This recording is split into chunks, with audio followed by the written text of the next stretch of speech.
धामी जी ये भी बताइए, प्रधानमंत्री के साथ आपका काम करने का अनुभव क्या बताता है? क्योंकि बाहर जो इकोसिस्टम माहौल बनाता है कि नरेंद्र मोदी बहुत ऑटोक्रेटिक हैं, सुनते नहीं, उनको कोई फर्क नहीं पड़ता, मतलब अपनी दुनिया में रहते हैं। आपने एज अ सीएम जब उनके साथ काम किया, आपका अनुभव क्या है? देखिए, मैं आपको बताऊं कि मैं भी पहले ऐसा सोचता था। अच्छा। मैं अब चूंकि मेरा उधर देख रहा हूं कि टाइम भी पूरा हो गया, लेकिन मैं आपने बताना जरूर चाहता हूं, आपने मुझे कहा तो। मैं जब पहली बार इस जिम्मेदारी पर आया तो मैं उनसे मिलने के लिए गया, उस समय कोरोना चल रहा था। तो मुझे लगा कि एक कमरा खुला। मैं प्रधानमंत्री निवास में पहली बार गया था, एक बार अटल जी के समय में गया था पहले, लेकिन उतना अंदर नहीं गया था। तो इस बार मैं ये जिम्मेदारी मिलने के बाद लगभग 4 साल 3.5 साल पहले की बात है, मैं गया तो एक दरवाजा खुला। मैं जैसे अंदर गया तो मुझे लगा कि इसके अंदर प्रधानमंत्री जी होंगे या और अंदर होंगे। तो जैसे ही मैं पहुंचा तो आवाज आई, आइए आइए। तो मैं नीचे देख रहा था, मैंने सामने देखा तो मुझे प्रधानमंत्री जी दिखाई दिए। तो मैं बहुत संकोच कर रहा था, फिर थोड़ा आगे गया तो मैंने उनके लिए जो गुलदस्ता लिया था हाथ में, मैंने उनको गुलदस्ता दिया। तो उन्होंने मुझे बोला कि अपना मास्क हटा दीजिए। तो मैं उनकी तरफ देख ही नहीं रहा था, मैं देख नहीं रहा था, क्योंकि मेरा जैसा आप कह रहे हैं उसी प्रकार का था। लेकिन 2-3 मिनट में जो भी औपचारिकता होती है वो करने के बाद मैं सामने बैठा, और बैठते ही उन्होंने जब पूछना शुरू करा कि माता जी कहाँ हैं, गांव में है कि घर में है, वहां पर हैं। तो उनको पता था, जब मैं गया था तो उनको पता था कि माता जी गांव में रहती हैं। तो मैं बात करते करते मुझे ये बताया गया था कि आपका आधे घंटे का टाइम है बाहर पहले से। तो बात करते, और पहली बार थोड़ी 5 मिनट के बाद सच में सुशांत जी मुझे लगा ही नहीं कि मैं नरेंद्र मोदी जी से बात कर रहा हूँ। मुझे ऐसा लगा कि मैं अपने किसी अभिभावक से बात कर रहा हूँ। उसके बाद मुझे ऐसा लगा कि मैं लगातार बोल रहा हूँ और वो सुन रहे हैं। मेरा 1 घंटा 20-25 मिनट तक मैं उनके साथ रहा। तो एक एक चीज पर वो इतना अवसर देते हैं, कभी जोर से नहीं बोलना, कभी ये नहीं करना, हर छोटी चीज पर भी उनका जो है ध्यान रहता है। और एक सामान्य से सामान्य व्यक्ति को कैसे उसके व्यक्तित्व को आगे बढ़ाना है, वो सच में भारत के तो शिल्पकार हैं ही हैं। वो भारत, आधुनिक भारत के विश्वकर्मा तो वो हैं ही हैं।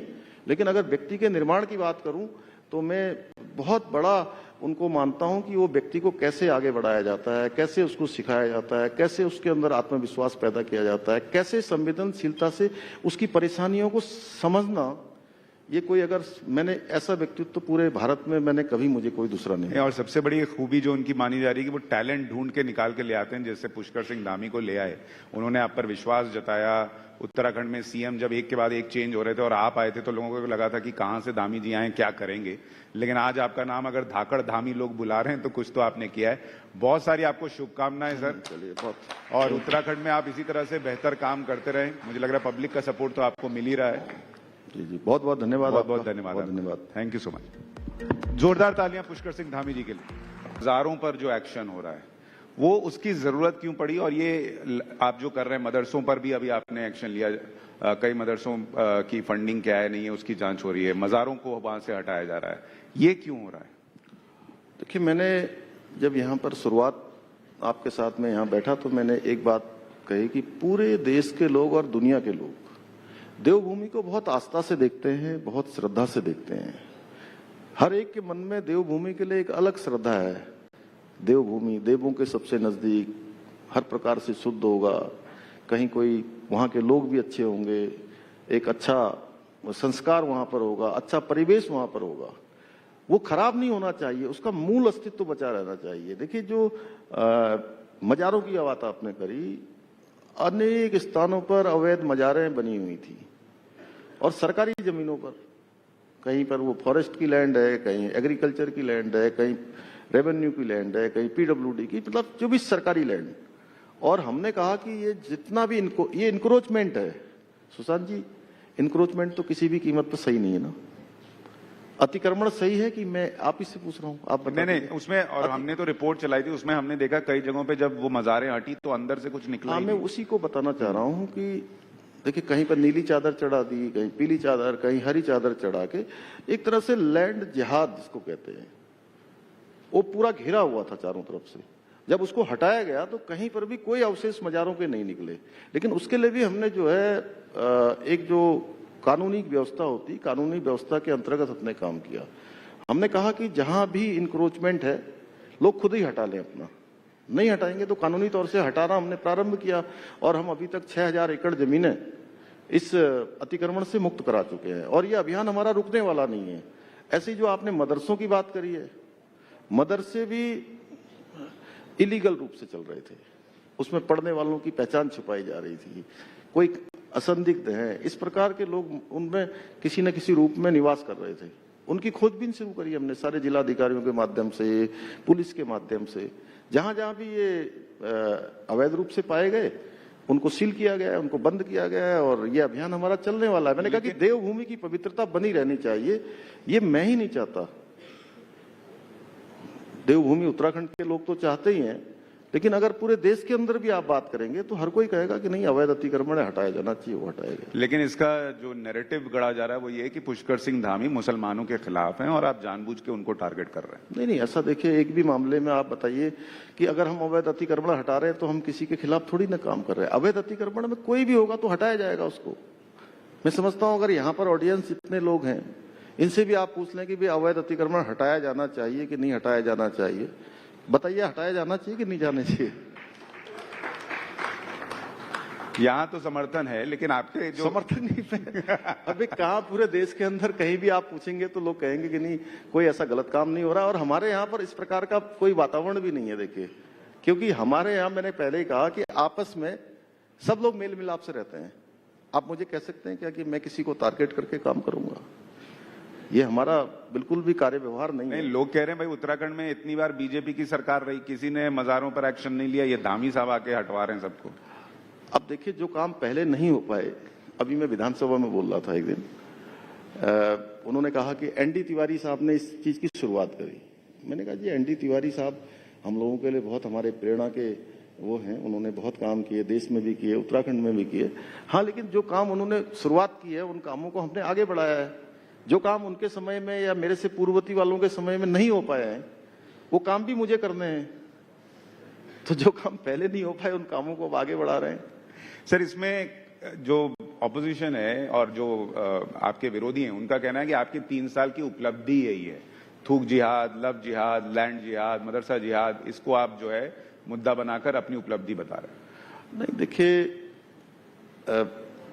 ये उपलब्धि भी है, उत्तराखंड की जरूरत भी है और देवभूमि के मूल स्वरूप को बनाए रखने के लिए जो जरूरी था वो इस अतिक्रमण को हटाना, धर्मांतरण का कानून लाना, देवभूमि उत्तराखंड से यूसीसी जैसे कानून की गंगा को प्रभावित करना।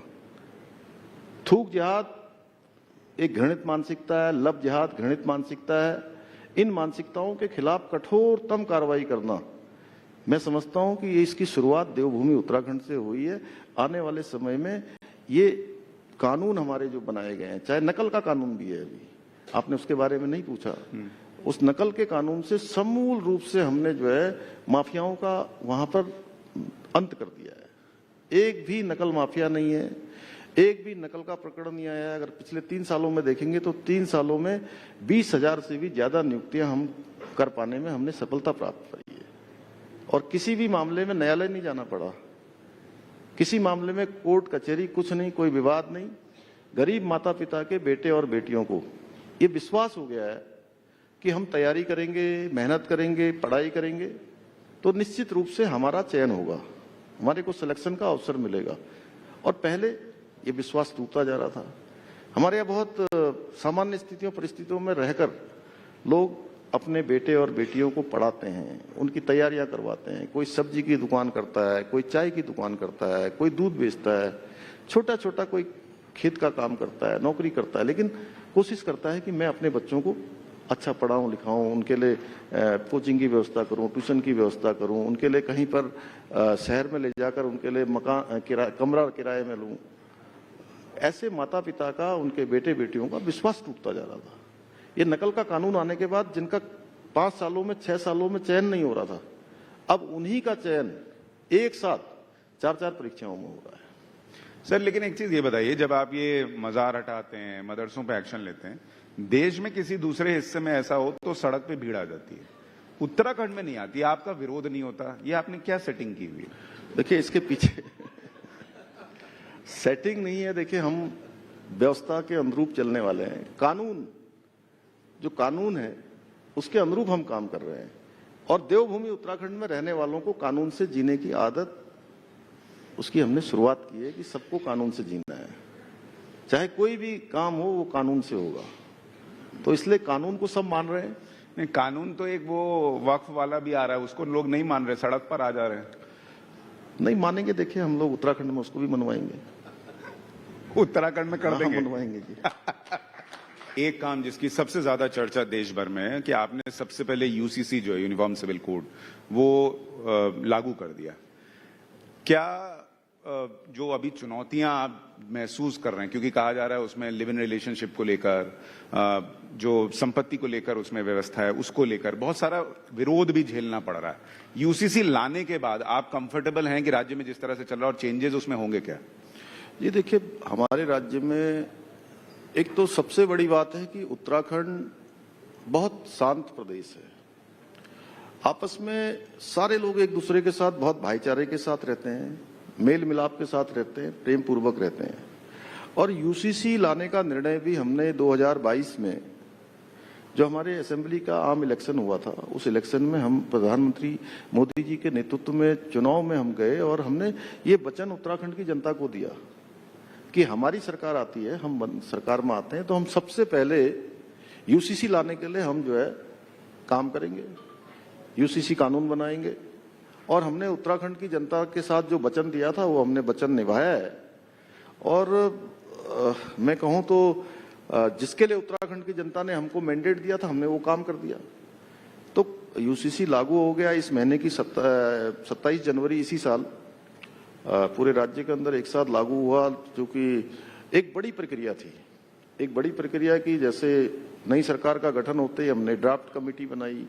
ड्राफ्ट कमेटी ने 2,36,000 लोगों से अलग अलग प्रकार से संपर्क किया, सबके विचार लिए, राजनीतिक दलों के लोगों से भी बात करी, धार्मिक संगठनों के लोगों से भी बात करी, और ड्राफ्ट बना जस्टिस रंजना प्रकाश देसाई उनके चेयरमैनशिप में कमेटी थी, उस कमेटी ने सरकार को ड्राफ्ट दिया, हम उसको विधेयक के रूप में लेकर आए, राष्ट्रपति महोदय ने भी उसमें अपनी मंजूरी हमको दी, उसके बाद एक्ट बनाया गया।